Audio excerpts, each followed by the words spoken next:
Of a game, huh? What a thriller. I cannot think of a better way to enter the postseason after 6 years. Fans can't either get a look at how they were coming out of Chase Field. 162 games that led up to these 9 innings, and people were in for a great game. What a ride it was. Live, and Lexi, what exactly is going on here? Well, Stephanie, think of it this way. Say this is 1 month of usage for many of these Ahwatukee neighbors of their water bill. Well, they tell me that that has since doubled, tripled. They haven't changed anything, and they don't know why. Yeah, not only our bill, but many other people, neighbors have also complained about excessive bills, 2-3 times as much as normal. Renato Machado has watched his meter and checked for leaks, but says there is no explanation for his high water bill. The May and June bills are on the order of like $40 to $60, and then now we're up to $130, $140. Very much a mystery. A few doors down, Maureen Fanning baffled by her bill too. They basically can't give me an answer for this.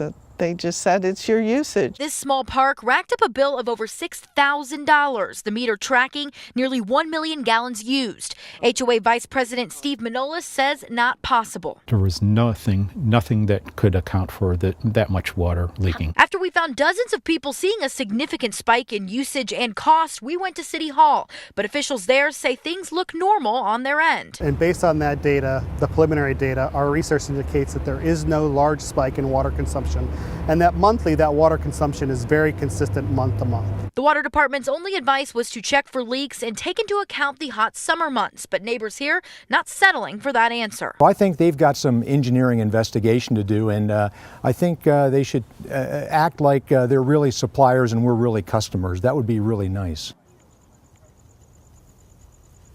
So if you are seeing a spike in your bill, the simplest way to figure out what's going on, check your meter. If that red dial is moving and your water is turned off, you know it is leaking from somewhere. Now, as for neighbors here in Ahwatukee, they tell me they are going to City Hall on Thursday for a meeting, and they will let us know how that turns out. For now, reporting live in Ahwatukee, Lexi Suter, ABC 15, Arizona. Lexi.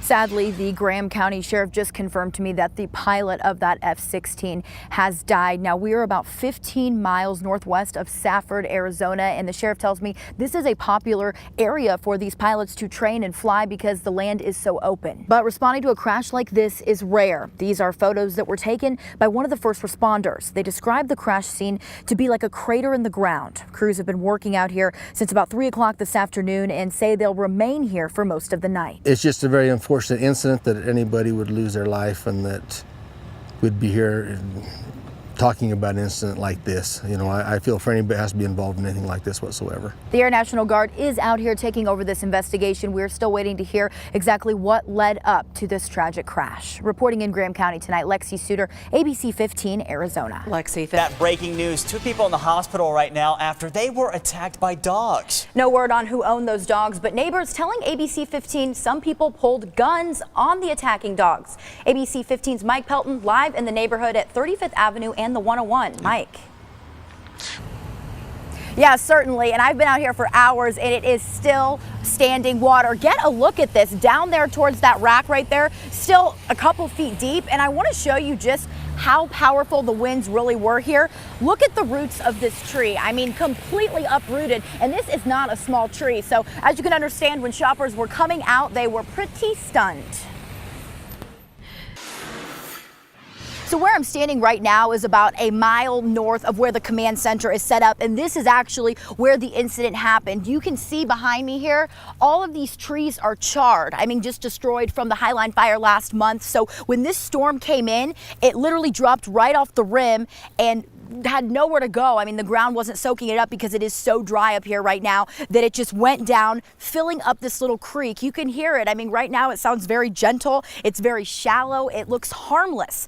That's why so many people come here. It's called Water Wheel. They park their cars. It's a nice spot to hang out. It's shallow. It's somewhere you can just come for the day. That's where all of these people were at this family gathering. And then as soon as that storm dropped off, I mean, it just turned into rushing rapids. We got some weather last night with some rain. It did not cause too much of a change in the level of the river. but it did cause the banks to become even more muddy and more treacherous for the search rescue teams. We have seen several people down there looking at the starting point where the family was hanging out on Saturday.